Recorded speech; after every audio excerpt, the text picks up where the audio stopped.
good afternoon, good morning, or good evening, depending if you're watching this live or if you're watching this on the recording. I want to come on today and talk about something that is so important at the moment. Especially I see a lot of business owners really busy, but potentially not always busy doing the right things. And sometimes it's hard to know what is the right thing to be doing. And that's why I wanted to come on today and talk about Scorecard. I've always been big on my numbers in business, so important, and it's where I start with all my clients' journeys, looking at the numbers and getting really deep into those and looking at the right numbers as well, because a lot of people do know some of their numbers, but not necessarily looking at the right numbers that are most relevant to them at their particular stage in business. So I wanted to come on today, talk about scorecards. It's the best way to start getting to grips with the numbers that are really important to you. I'm not going to go into profit and loss and management accounts or anything like that today. The point today is just to look at scorecards, because out of everything we can do to help a business grow, putting a scorecard in place is normally one of the biggest levers we can pull, and one of the biggest things we can do that has a really good impact quite quickly, and really brings the focus in on where you should be spending your time each week. So I'll just bring that back up on the screen again here. I've just got literally 2 slides here, and I'm just going to do a demo and show you some examples. So imagine you're on a desert island, okay? You're on that nice island over there. You've got no email, no phone, the horrors, I know. But what happens once a week while you're chilling, enjoying your good life on the island? Once a week, a bird flies over, drops a piece of paper, I don't know, in a coconut. You open it up, and from this one piece of paper, you can see exactly what is happening in your business, and this is your scorecard, okay? It's got a few numbers on there, which I'll show you in a minute. And you know from looking at these few numbers exactly what's happening in your business in terms of, is everything okay or not? And at a glance, straight away, you get that. And if everything is green, if everything is good, if all the numbers are green, on track, on target or above, you can go and enjoy your next week in the sun on your little island. But if some of those numbers have gone red and they're below target, okay, depending how far away they are, we might begin to worry. And if it happened 2 weeks in a row, we'd definitely be starting to do some serious looking at why that was happening. So that kind of hopefully sets the scene there. And if we think about the kind of general rules of thumb for the numbers that will go on your scorecard, just to be clear, by the way, this is usually, in the form of a table or a chart where we have, the tasks along the top, the dates down the side, all the other way around.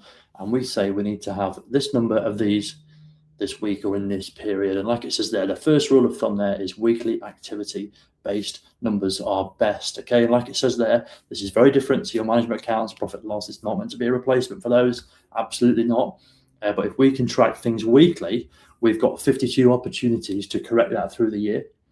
If we do something monthly, we've only got 12 opportunities to correct it and adjust it and see where we're going throughout the year. So lots of these numbers we will do weekly. I've got a couple of examples that are monthly, and you'll see why.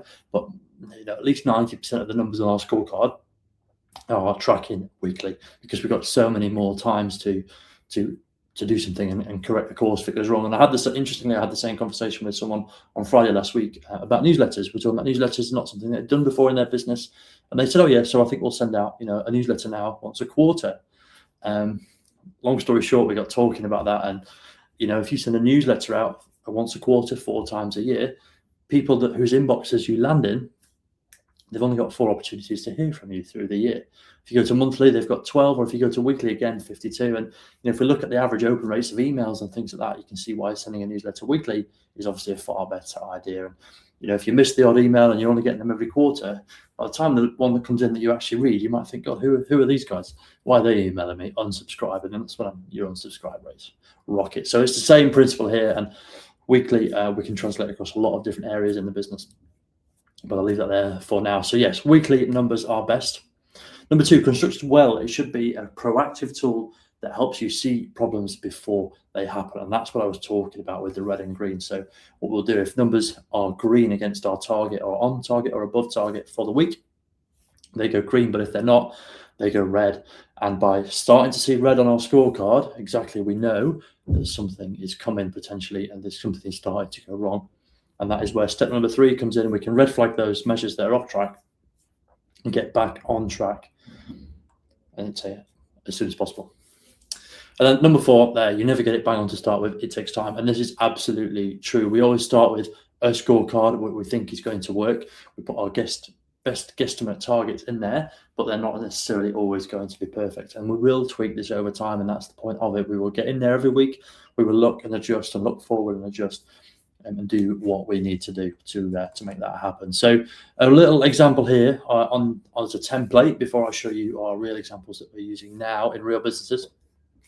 So you can see there, we've got our measurables down this second column here. So these are examples of things that we can have. And there's going to be two types of measurables on our scorecards. We've got inputs. So these are things that we go and do that give us, hopefully, results. So, for example, proposals sent. That is something that we do. That is an input. We are doing these things.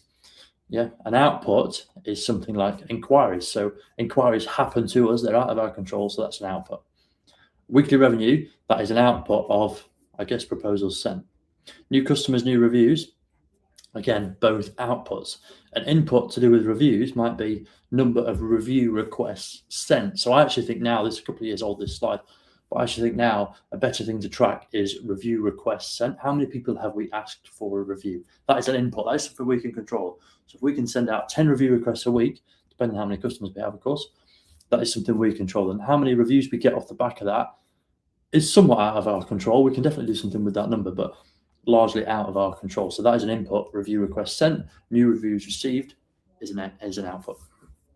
Okay, so have a little think what weekly measures should be on your scorecard, and hopefully some of the examples there and some of the examples that I'll show you now will help bring this to life a little bit more. The worm there I'll come back to in a minute. So this is an example. Of course, I've completely anonymized this. But this is a real example from a real business. So what we've got here is I've actually flipped this the other way around now. We've done this for 2026. And I actually prefer to have the numbers going down. I just think it's a little bit easier to read and get an understanding of. So what we have here, down here in column B, our first column, is our week commencing. So this is, for example, today is Monday, the 20th of April. So this week we are looking at row 19. Okay, and every week before is, of course, on there as an individual week. I've just put the boxes around each month just so we can group things together. But what essentially we have for each of our metrics, which are going across there in row 2, we've got target numbers, and then later on we go in and put the actual numbers. So, for example, there I just talked about review requests that we've sent out this week. So our target for this business is to ask for 15 reviews every single week. And that goes down every single week throughout the year. There's an exception for the last 2 weeks of the year, which I'll talk about shortly.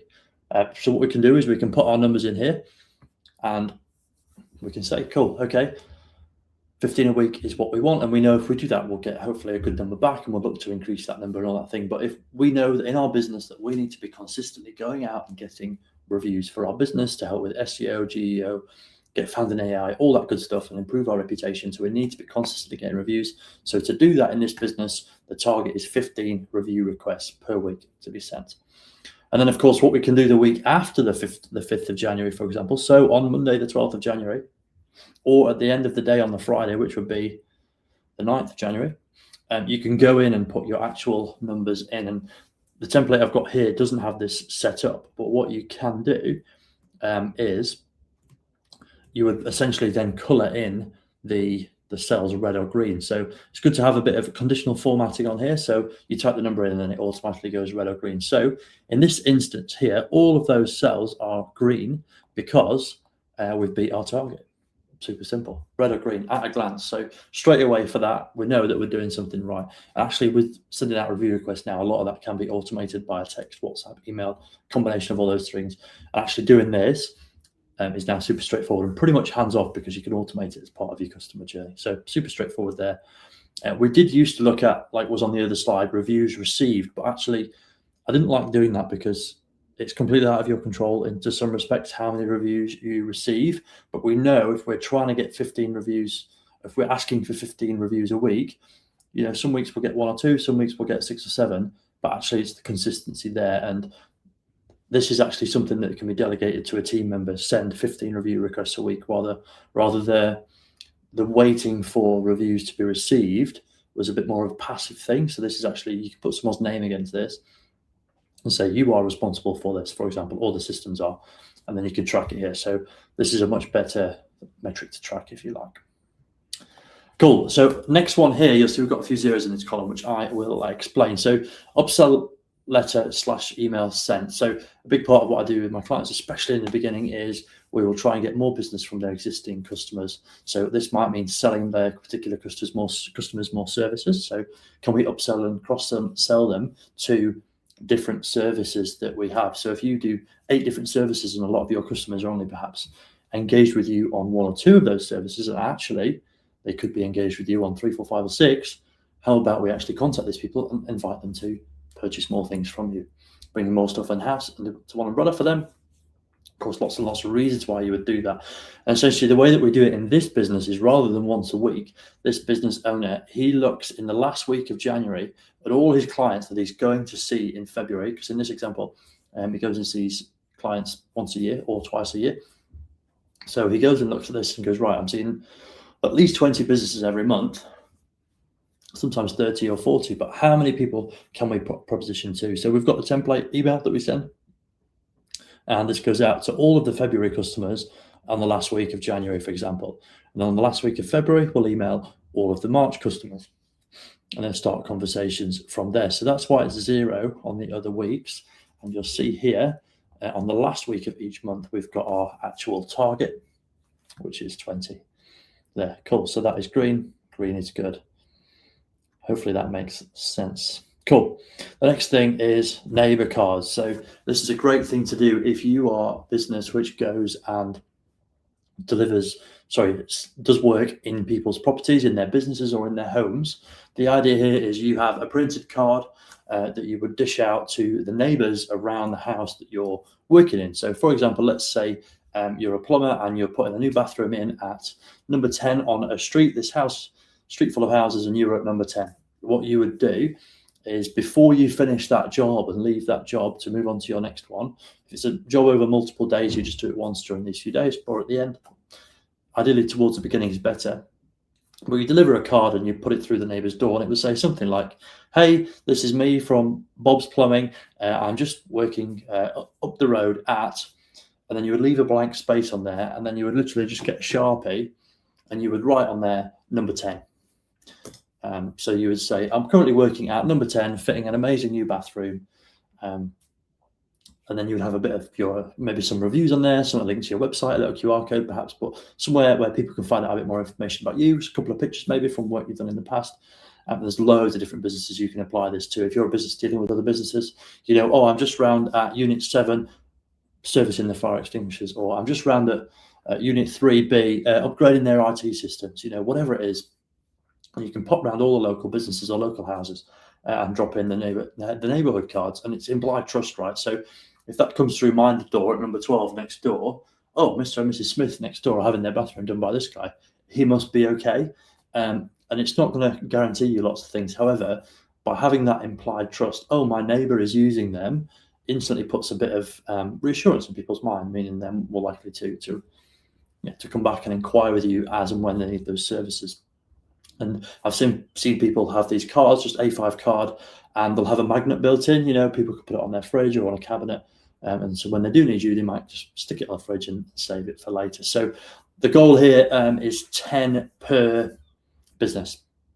20 per business. So ideally this would be done on every single job, but we've got a target of 200 a month here. So realistically, that's only actually at 10 customers, and this could be higher, but for the example here, this is fine. So a target of 20 per job. So that would be, if our house is here on the street, we're going to deliver to 5 on this side, 5 on this side, and then 10 across the road. And the job is not complete, and not everyone leaves site until that is completely done. So we can track here how many we've actually delivered to. So again, we know that by doing this, a certain number of people will come and inquire from these cards, and then after that we will pick up a certain amount of work. And again, knowing those numbers is massively helpful. Ooh, that's the wrong color, isn't it? So that's why we have these targets to do these, and you can delegate this absolutely out to your team, if your staff if you have one, and you see there potentially, right, there's a bit of a risk now. Why were those cards not getting done? And then the risk, obviously, that was monitored. Things were put into place, and then it did get resolved. But again, looking at those numbers going red, straight away there's an issue there. Is it an issue with the person responsible for that? Have we not made our instructions clear enough? Are we putting the guys under too much time pressure so they don't have time to actually do these and they're feeling rushed? Or they just want to get home for the day? What is going on here? And that is how we can resolve that. So these are what I would call inputs. These are things that you can go and do proactively to generate business. And actually by doing these things, the outputs, which is things like revenue, things like new customers, they'd be the outputs, and they are what just happen, if you like. So again, with some conditional formatting, this can be very quickly set up to go red and green. I just haven't done it for this example. So this business growing rapidly has a revenue target. And again, like I said before, this is not to replace monthly management accounts or anything like that. It's simply to be in addition to, and a way for us to keep track on it here. So the way that we get this number is we go into zero, run a profit and loss for the previous 7 days, and we just take that revenue number. So these are only numbers which have actually been invoiced in the previous 7 days. So normally the bookkeeper or the accountant or the business owner, if it's a smaller business, we're going on a Monday, make sure everything's been invoiced for the week before, and then just take that invoice value and put it on here. And I've just put them to the nearest pound here for the example here again. So we can see straight away that we can go red and green, right? So on our targets here, interestingly, where they're staying the same on the other ones, our target's actually increasing here. So this is a reason to have the month separators here. And what this business owner has decided to do, I said, right, every month this year, we're going to increase our revenue by £2,000 a week. That's what they want to do to get their business to where they want to go. Got stuff in place to get there. They're currently at around 15K a week. And by the end of the year, they want to be at 37K a week, which is obviously a huge jump. It's more than doubling the weekly revenue of the business in the year. But with stuff that's in place, potentially is achievable. So we can go down here now and we can look at, okay, cool, which ones of these are above or below our target. Super straightforward. Going green. I wish I'd set up that conditional formatting now. And then, yeah, some great weeks here. The marketing was really, really kicking in and lots of green. But in theory, if a lot of the stuff to the left, which is our inputs, are done, the revenue should look after itself, and then we should be going green. If the things to the left are green, we should be going green to the right.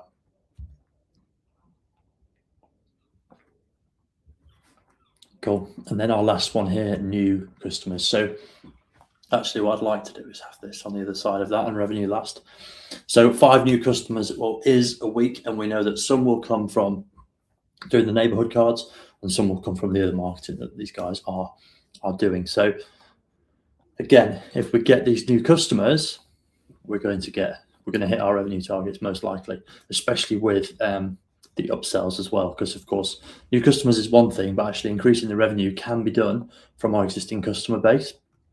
So we don't necessarily always need to be going chasing lots of new customers to get our revenue up. We've got both ways to do this. So again, lots of green there, the odd reds, but overall mostly good. What you might have on a sheet like this as well, potentially, if you're the type of business with a lot of the businesses I deal with are businesses selling to other businesses, and there has to be a sales call in between that initial inquiry and actually you selling something to that business. So you may have a number of website inquiries, for example, or number of inquiries in general. Then after that, you might have a number of meetings arranged. Then you may have a number of meetings completed, because of course not everyone shows up for these meetings. And then you may have a number of proposals sent, and then you may finally after that have a number of new customers, and you can track the drop off all the way through and along those stages and measure those and say, right, okay, I want to get from inquiry to meeting, I want to get at least 50%, for example. Not everyone's suitable and you won't get everyone on a call, for example, and then you can track those across, and you may have conversions in there as well. The thing here though is what's really important is to not have too many things in here. If you go to where you've got 10, 20, 30 numbers on your scorecard, actually at that point, it gets to the point where it's not helpful. The number of metrics on here to measure actually needs to be quite small. And I would say 4 to 6 is a great number to have. Just think of the really, really important numbers. And I'm not saying don't just track the other stuff. Absolutely do and track the other stuff. However, having a smaller number of things on here keeps you really, really focused, and having those inputs, which is stuff that you actually go and do or you delegate to go and do, is just as important as having the outputs. And again, you will tweak this in a way which works for you and works for the business. And that's what I'm talking about down here at the bottom. So again, in this particular business, they shut for 2 weeks over Christmas and New Year. They're completely shut. So therefore, all their targets are zero. They're not expecting to send review requests. They're not expecting to pick up new customers. Actually, they're not going to do any revenue in those weeks. So those targets are zero. Likewise, if you're the only person in your business that's driving revenue and you're going on a holiday for 2 weeks in August, then put the target of new customers to zero for those 2 weeks in August, because it's not realistic. And there's no point having it go red and you getting disheartened when actually that was never realistic anyway, because you were never going to be in the country or behind your laptop or whatever the process is. So think about that. And what you can do is you can put some totals at the bottom here and say, cool, if I need 100 new customers this year, then I'll take out 2 weeks in August and a week in September or whatever. Those totals for the year, of course, will drop, and you think, right, okay, that's fine. But now I need to go and find those customers in a different week. And you'll have some weeks higher, some weeks lower. If you do trade shows or exhibitions, you may need to bring these numbers up as well. So actually, if you know you're doing a big expo every May and you pick up a load of customers, have your targets higher for that week. Again, don't make this artificial so it's not real. It needs to be realistic, and that's when the point is that it becomes really helpful. So, of course, this can be tweaked. If you would like this as a template with the conditional formatting, which I'll add, let me know. Just ping me a message here on LinkedIn or Instagram, and I'll send you a copy of this Google Sheet, and you can absolutely have it and use it. It's a great thing to do and to track. But the next level after that is, now I'm just going to spend a few minutes until 2 o'clock. I'll just show you here what we're calling the worm, essentially. I'll zoom in a little bit on this sheet here. And I'm just going to show you something here.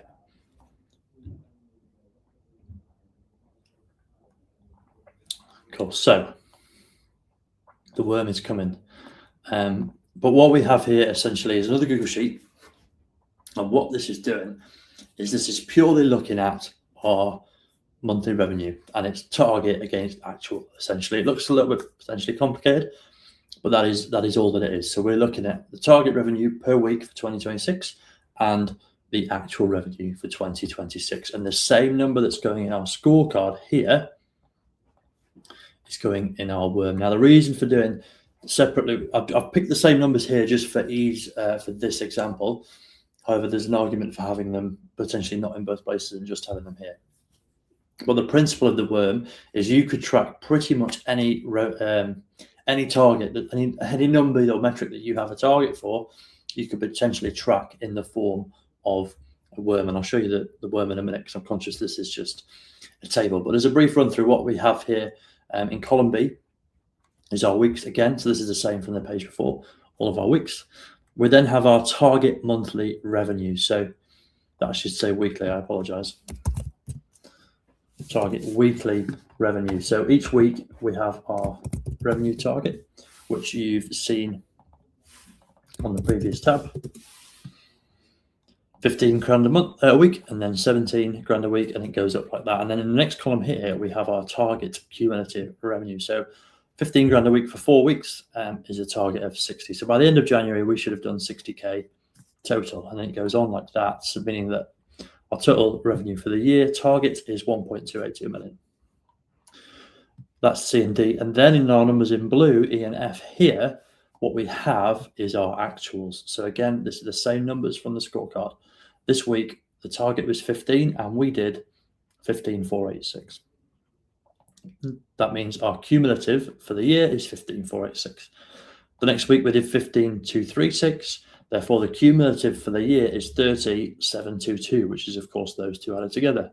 The next week, we did 15,894, and our new cumulative actual for the year was 14,616, and so on. And what we can do here is we can see the delta, or the difference. So the delta is the difference between our target and our actual. So it's green because we were £486 over target for that week, which means overall we were £486 ahead of our target. The next week, we were 236 ahead for the week, meaning overall we were 722 ahead of target for the week. The next week, we were 894 above target, meaning overall we were 1616 ahead of target for the year.